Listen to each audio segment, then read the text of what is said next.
In 2001, I was invited to the U.S. National Training Center by the Military Joint Test and Evaluation Team to participate in the testing and evaluation of a new electronic targeting technology.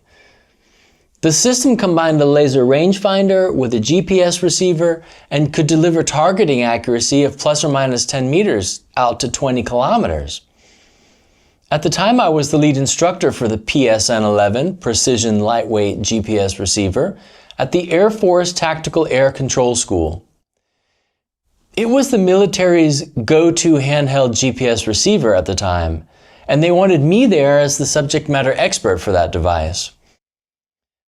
I still remember how amazed I was when I ranged a target 15 kilometers away and the system determined the location to within approximately 20 meters.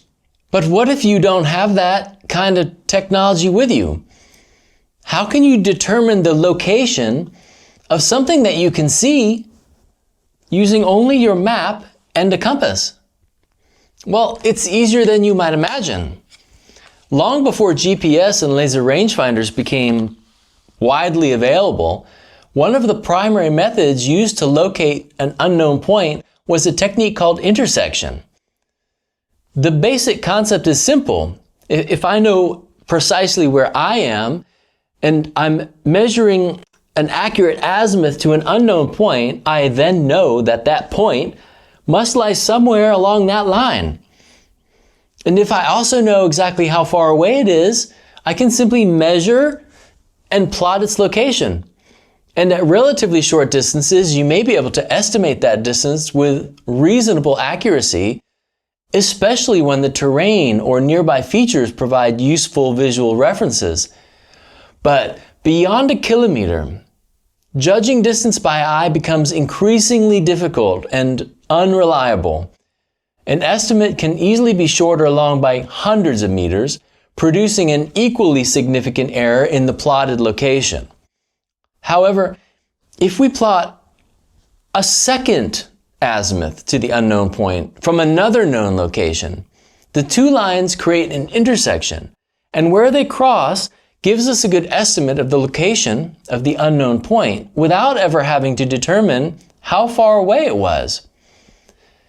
With two observers at separate known locations who can communicate with one another, the process can be quick and easy. But while having a second observer can make this process fast, it isn't necessary. If you're alone, you can simply pack up your gear and move out to a second known location and shoot another azimuth yourself to the same unknown point. A quick note here though, the angle at which your two plotted lines intersect can have a significant effect on the accuracy of your result. Ideally, they should cross as close to 90 degrees as possible.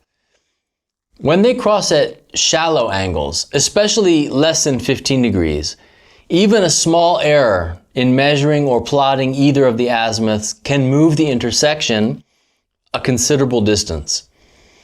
As a general rule, avoid intersection angles less than 30 degrees. So, when you're selecting your second observation point, move well laterally to one side or the other of your original line of sight, as much as terrain, time, and available known locations will allow at least.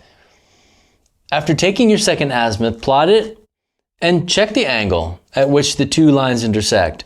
If that angle is less than 30 degrees, your observation points are probably too closely aligned and you should move further laterally if possible.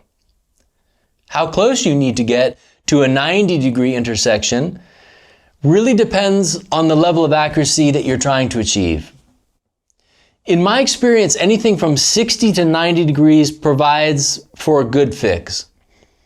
Hey, if you enjoy this kind of content, consider subscribing to my channel and ring the bell. This will ensure that you don't miss out on new episodes, and it helps others with similar interests find the channel as well. Intersection and resection can be easily confused with one another since they both use two known points to find an unknown point. With intersection, your position is known and the location of an object is unknown. But with resection, your position is what is unknown, and you use known landmarks to draw azimuths back to you. I had a great land nav instructor once when I was just a young tactical air control student in Florida. His name was Buddy MacArthur. I called him Big Red because, first of all, he was stacked, and he always had this reddish complexion as though he was stuck at the bottom of a heavy squat. I asked Big Red once how I could keep intersection and resection square in my head, and he simply said, Re equals me. Meaning resection is when I want to find me. And I never had trouble remembering them again. Intersection and resection are two great tools for you to have in your navigation toolbox. Keep them lubricated by practicing them once in a while, so that when you need them, they're ready for you. It's training like this that will provide you with the skills you need to have the confidence when it matters. And I'll see you in the next one.